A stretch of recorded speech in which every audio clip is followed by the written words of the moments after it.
Good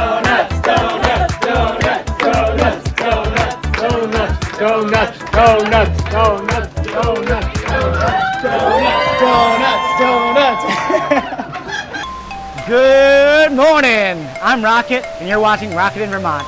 Today we are in Quechee, a historic village which is part of the larger town of Hartford. This quaint community is known as a great place to day trip, as a place for second homeowners, but it actually started in the 1760s as a mill community.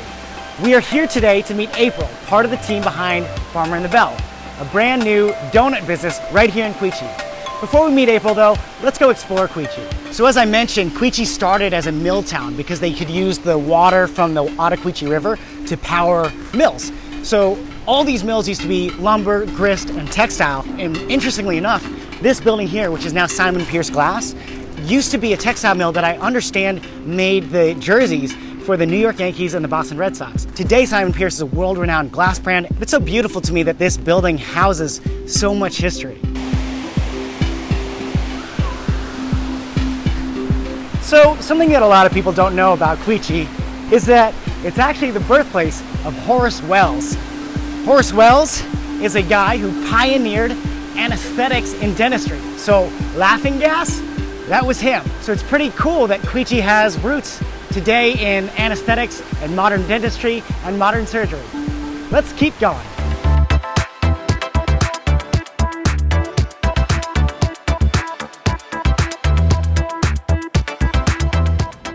This is the Quechee Club. 36 holes of golf, indoor pool, outdoor pool, clubhouse, a ski slope, the whole shebang. Now, the community around Quechee actually has mixed feelings about this place because it's quite exclusive. Now, as frustrating as that exclusivity can be for people who are not part of this, it is important to understand the history of this. In the 1950s, when the mills were leaving Quechee, the town was economically collapsing.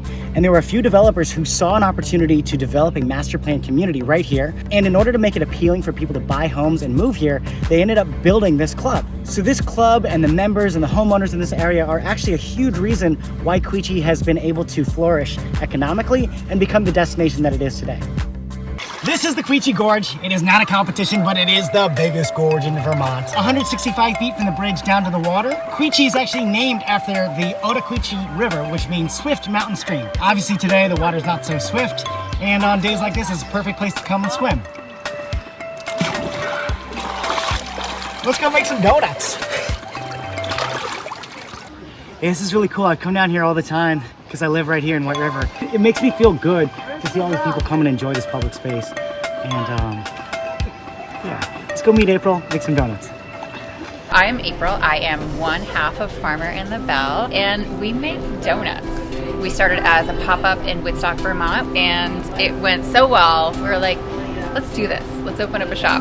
It's rare to see a new brand in Vermont emerge and be so instantly popular. My cheeks hurt from smiling so much on the weekends because it's just joyous. It's joyous to meet people, to see the community, to have repeat customers, get to know their names and have them bring family and friends. And it's a fun sense of community, and I don't think you can go wrong with a donut.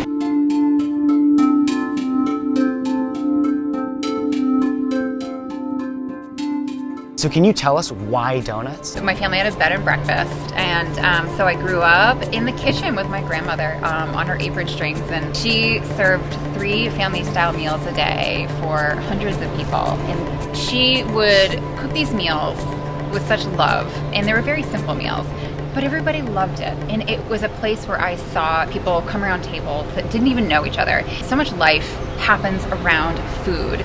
That's always resonated with me. I am not nearly good enough to call myself a baker. There's a lot of people that train a very long time, so I can't call myself a baker, but I fry things. Well, so do my partner. April is very humble, and hold on a second. So I want to interrupt this interview real quick to brag on behalf of April.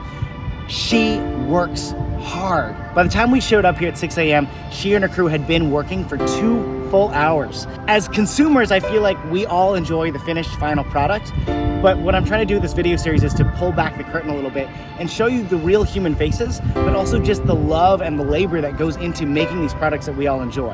April has just put so much effort, and you can see it in all her design choices and, of course, the final product itself. And I just wanted to take a moment to brag on her behalf and to acknowledge that. Okay, back to April. Okay, so why donuts specifically? So last year we went on a trip up to Maine, and we stopped at a cafe that served French crullers. We had it and we're like, this is amazing. This is amazing. We need to perfect this. And so we went down a rabbit hole, failing spectacularly. And having a lot of fun with making glazes and trying out different flavors and finding things from local farms and producers. Yeah. Our friends were like, you guys should try selling these. These are really good. So this started really as like a COVID home project. Yes, which I find fascinating because there's other people that have started COVID projects as well, like the coffee roasters. Yeah. We use Little Seed out of Middlebury, Vermont, and they started in Brooklyn Yeah. on their stove. And then they're like, we're doing this. We're opening up a cafe and moved to Vermont. Strawberry rhubarb.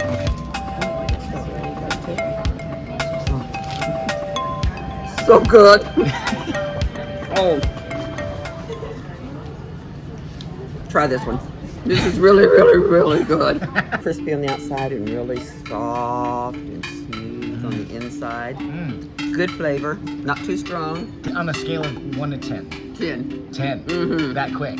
Yes. People who come here talk about your donuts. And I think the thing that drew me here to find you and to tell your story is that I heard from so many different angles. People saying, these donuts are crazy. But I want you to know how much these do really improve people's lives. I actually feel like we're being selfish by making donuts because it feels good for us to make these.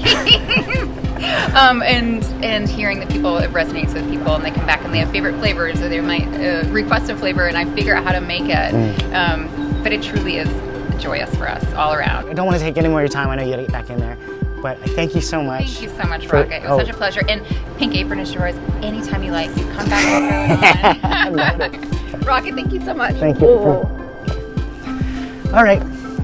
Kat. Dale, you're just jumping right ahead. Oh, you got one? You got the same kind. All right, what's your review? I'm sorry? What's your review? What do you think of the donut? What do you think of that donut? And I like the presentation too. It's very good. Well, folks, that's it. That's Quechee, Vermont. Thank you for joining me today. I hope you enjoyed learning a little bit about this town. And I hope that you are able to come out here and try donuts, life-changing donuts from Farmer on the Belt. Thank you for watching. My name is Rocket. You're watching Rocket in Vermont, and I will see you in the next town.